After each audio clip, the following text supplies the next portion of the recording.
Okay, thank you, Kay, very much for the introduction. It's a great privilege to be invited to share about the work uh, that collaborative community has been involved with for actually several years. We've have benefited tremendously by the OpenSimulator community and Krista Lopez's um, grid work that she's done. It has enabled us to invite people from around the country and parts of the world to join us in the collaborative prototyping efforts. What you see on the slide here is our little salon area that we meet just about every week for the past several years to come together and explore and talk about possibilities. As Cynthia talked about, we often say it's the art of the possible with what we can do with these kinds of immersive environments, and it's very exciting to work in this kind of venue. More recently, we've been building these hybrid extensions of the OpenSimulator into other platforms, and I'll talk about that here in a bit. But as you can see in the top little snapshots, we have a fairly extensive grid of various linked prototype simulations that we've built, and so you start off, arriving into the constellation of the various grids in a little French village, Loire, and from that village you can branch out and actually explore all the various simulations that we have running. The first simulation I'd like to share that Barbara mentioned earlier is an extension of the effort we started off in Second Life, and we have a version now that's up and running, and actually it's fairly extensively extended in OpenSimulator. This is a collaborative effort involving NASA JPL with the Air Force and Colorado Technical University, and we took the initial research from a White House study on human space exploration options for the future, and we created a simulation where on the journey to Mars you learn about all the various challenges associated with human space flight. And more recently, what we've done in OpenSimulator is we have extended that to include some AI components, and we've have that up and running. We just briefed on our simulation with this coincidentally a day after the InSight lander success on the Mars JPL mission, and so we thought it was pretty exciting to talk about our work the day after with a joint Department of Defense Joint Chiefs of Staffs panel that we were invited to share about the simulation, and we spoke to over 3,000 senior Department of Defense military leaders about the future with these kinds of immersive environments and how powerful they can become when you're particularly wanting to connect in a federation of capabilities into the means to engage teams. We're really excited about what we can do with team interactions as we help them to learn about problem solving and offering a way to engage them in scenario-based learning. And as you can see on the lower right-hand corner, we've taken the Lewis Carroll use of the Red Queen as our example for how we actually help people develop mindsets associated with complex problem solving. One of the partners that we've been working with for several years is Columbia University, and they have extended the work of William Perry out of Harvard. Perry is well known for his studies in ethical and intellectual development, particularly among college students. And for the Air Force, we've been fascinated with how to take our Air Force students to these higher levels of cognitive and ethical moral reasoning. So that's represented in this graph at levels 4 and 5. And I just briefed yesterday our 3-star general in charge of Air Force training education the results of a study we just completed that mapped our curricular areas across this distribution, and with the hope for enabling focus on these higher levels of 4 and 5 with these types of simulations. And as you look at the means to do this, we've put together an architecture that leverages virtual machines on the cloud. And so what we've done is we can run our grids offline in Linux servers configurations, and then we usually upload it into a cloud platform using the same Linux architecture.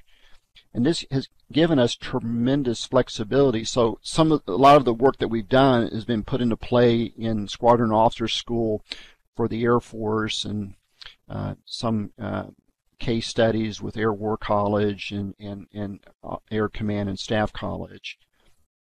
And kind of the fascinating things that we've been exploring, it deals with the API gateway capabilities to exchange a common data architecture, how data flows from OpenSimulator between OpenSimulator and Unity, with some of the newer capabilities of these engines like Lambda, where we can actually run certain parts of our simulation code on demand, and those events are triggered based on calls that we make. And we've even hooked up our Echo devices and to actually have that kind of an interactive component from various locations in distributive ways for people to input commands into the environment. So we've tested some of that out in our classroom spaces. The interesting thing about what we can do with OpenSimulator is just really explore all the ways that you can create exciting game-like features. And Cynthia talked about this, and Barbara, that it captures the imagination of people when they can go through various levels of gameplay and be very interactive with devices. So we've taken some of the work of Nancy Nasserian from Georgia Tech, and she's now at Harvard, on model-based reasoning, and we've made very interactive models in the simulation where you can see the kinds of decision effects that as you work your way through the challenges. And so one of the things, for example, with a Mars simulation that we're interested in is helping people to understand the difference between a complicated and a complex problem. Anne-Marie Slaughter has written on this extensively with the Chessboard, and a web publication just came out about what is it like to be able to discern the difference between when you're dealing with something that's complicated, where you have all the known pieces of information, but it can be very involved to come up with a good solution, compared to a complex problem where you don't even know if you have all the parts of the problem, and you don't even know what you don't know, hardly. And so in the military, and this is often true in other disciplines outside of the military profession, like medicine and other science areas, complexity is something we want our students to have an understanding about. Particularly when you're confronted with high levels of uncertainty and ambiguity. We don't want our graduates to freeze up. We want them to understand what not only cognitive but affectively what it feels like, right, when you're facing very complex situations and challenges. Another one of our simulations, which we actually incorporated into the Mars, it involves a Unity component that borrows off of some of Alan Turing's historical references on Enigma machines, and so we have a code encryption, decryption parts of the simulation where teams work with other teams. So this gets at General McChrystal's team of teams concept in his book that he had published a short while ago, that talked about his dilemmas with how we have very smart people that do what they do very well in their areas of expertise, but when they have to work and exchange information with other teams, things tend to break down. And that's actually being found in medical practice. You know, so much of medical care involves working with teams. And so what we're wanting to do is in our simulation designs is help people to really grasp what it's like to be able to effectively communicate, exchange information, and problem solve across multiple levels of team efforts, right? And in many cases, when you're involved in these kinds of multi-team environments, it can be virtual, entirely virtual. General McChrystal talked about that many of the members of the teams had never met and would never meet face to face. They're all interconnected with technologies working in real time around the world. That's an intriguing development of what we're seeing in across various levels of industries. And in this particular simulation, we've got mobile apps. We've gamified the gameplay too with a geocaching thing. So we've placed these geocaching things around our military schoolhouses, and the students go out and they get clues, and they use those clues to decipher. And we built our ciphering engine around the Cherokee syllabi so that so it's actually phonemic based, so you can actually pronounce the encrypted messages as it gets put into another device that we call the quantum machine, and the quantum machine actually is used by a cryptologist team to break the code, and you pass it on to people in a OpenSimulator platform called XBase to solve the mystery of where to locate things and address the challenges. In this simulation here, on survival simulation, we took special forces work with helping teams to learn about survival, and we built a version of it in OpenSimulator. And so you basically start out on a DC-3 and you crash land into the Antarctic, and from there you have to prioritize and determine out of the surviving resources you have, what you needed to decide upon as a team to place your priorities and actions on. And so this simulation is very much like the other simulations I've just described, where it's very data intensive. So everything the team is doing is being captured and put onto databases on the cloud and fed back in the feedback loop to the game participants. We built another simulation that combines OpenSim and Unity. It's called the Air Guardian Star simulation, and this was designed for Air Force officers to learn about low Earth orbit options and microsatellite placements. And so you start out in this immersive virtual setting in Unity, and then you once you get your briefing, you go into a craft, and you cycle through low Earth orbit, and you basically work to consolidate and respond to these natural disasters and communication information back to ground stations. And it deals with complex problem solving because there's optimum ways to actually be efficient against the clock. and the value of the assets in which you have to interact with in the simulation. And it's all graphed out for the participants so they can actually see their solution paths and get feedback on how they are making decisions and understand the trade-offs with their efforts to optimize their behaviors.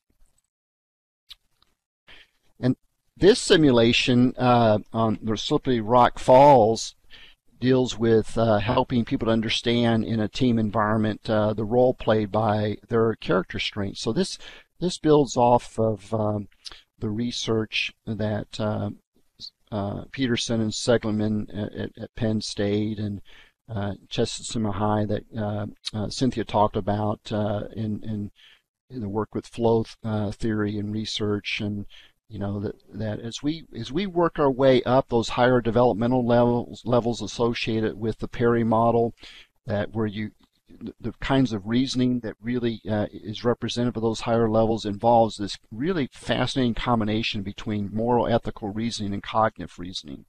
Matter of fact, almost every complex challenge has unique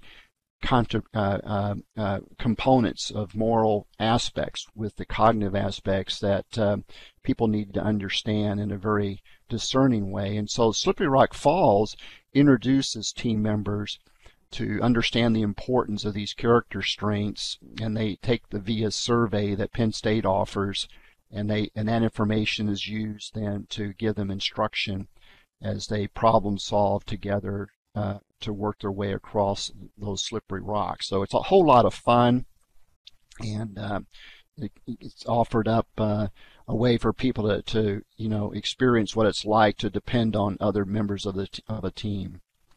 So that's just a quick little snapshot of what we've been doing, and I do want to extend out that Cynthia Colloquium and Barbara Truman have been just wonderful colleagues over the years to help represent the art of the possible with these environments, and people are often amazed when they hear that we get out together every single Sunday afternoon. And we've been doing this for quite a few years. And so, but I just want to thank everyone for inviting the opportunity to share about this work, and I'll